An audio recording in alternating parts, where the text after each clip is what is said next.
Danny Daniel, do you have any strategies for focusing on one task at a time, setting clear boundaries with work, and keeping workspace separate from leisure areas? Danny Daniel, have you watched this channel before?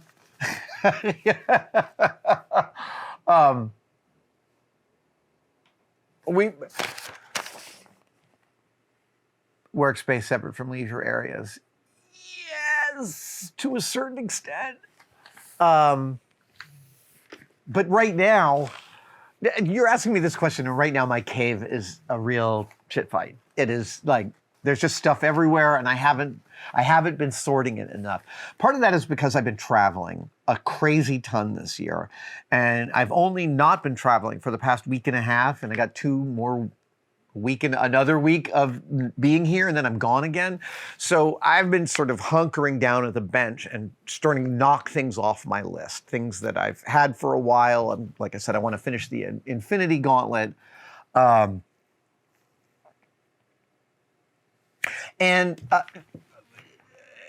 I am slightly dissatisfied with how this space is right now, I'm content with it because I don't have the time to fix it entirely. But also, I've been doing the organization work on the house. So we have a house a couple blocks from here. And we've been going through a season of going through all the closets, fixing stuff up, getting rid of and donating, shredding paper, all of that stuff. So I've been cleaning out a lot of the interstices of my house, which makes me feel quite expansive and feels a lot better in my soul as a balm to this malarkey right now. So I do that. I'm always cognizant that it's not all going to be working smoothly at any given moment, but I can make large swaths of it work smoothly for periods of time, and then I can turn back and see that this needs some caretaking and go back and take care of it. Focusing on one task at a time.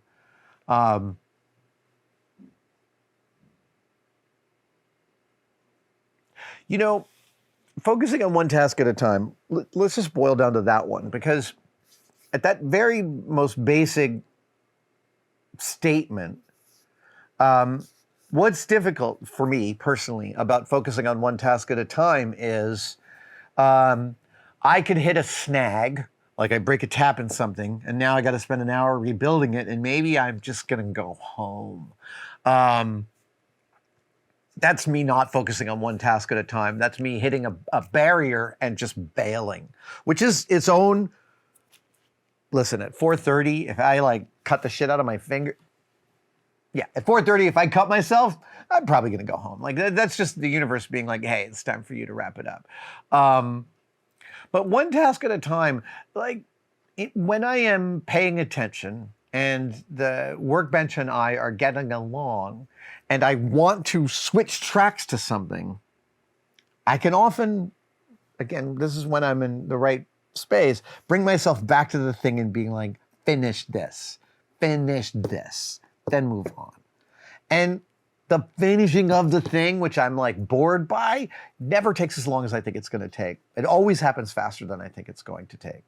Chronicle props. Oh my gosh. How do you deal with running out of space when displaying props? Displaying objects. Does it just become a cycle of changing out objects every so often? Yeah. Yeah, it does. I don't know what to do. I don't know what to do about this hoarder habit of mine. I've talked about having a museum. I've talked about having a pop-up museum. Lately, I've been thinking about giving everything away. Just slowly making sure they all go to good homes.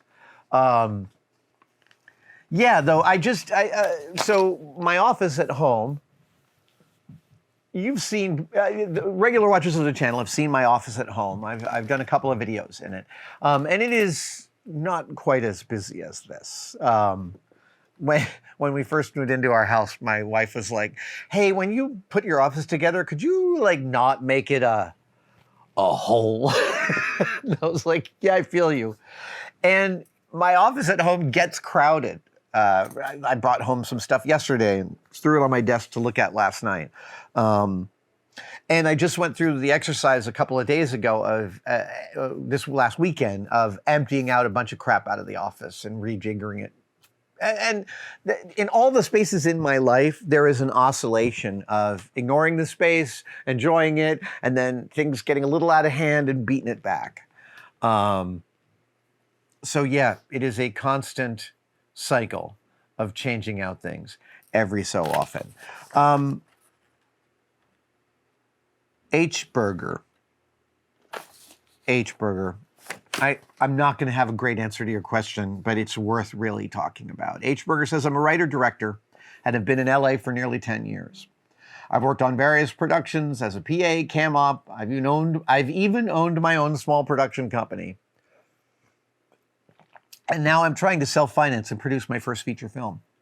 I know in this business you have to make your own path, but as I try and raise funds and accomplish my goals, how can I find livable waged film work that complements my dreams but isn't through a referral?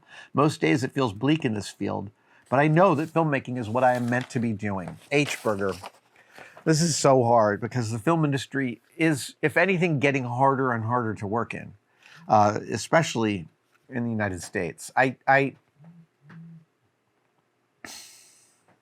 Yeah, it's like my friends who work in film are all actively looking for other stuff that is less uncertain and less grueling.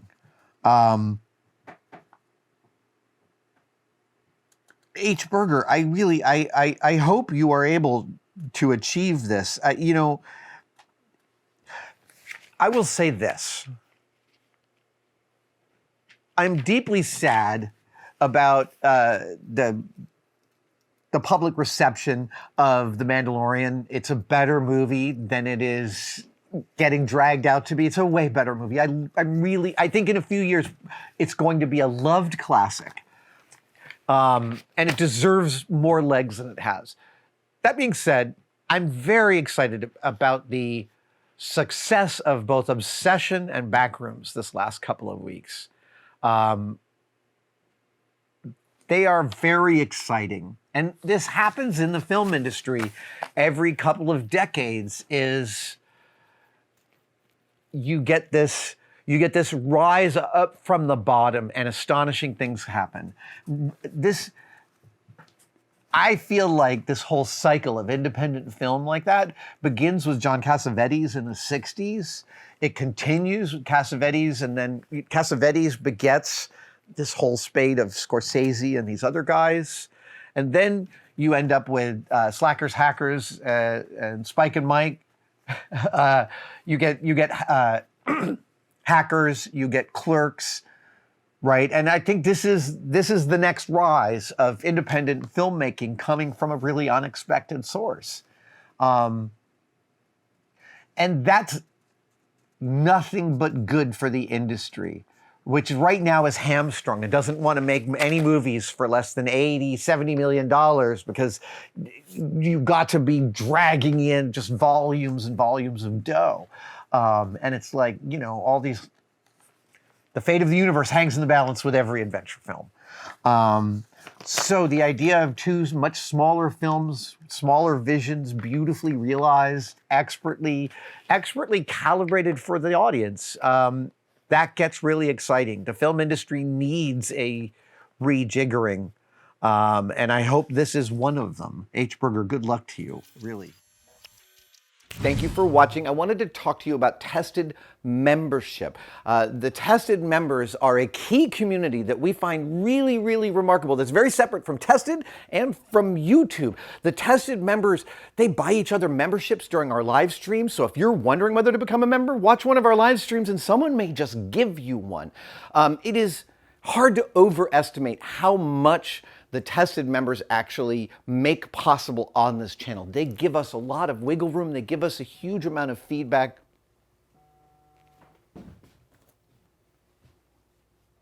That's a member right now. Thank you so much for enjoying your membership.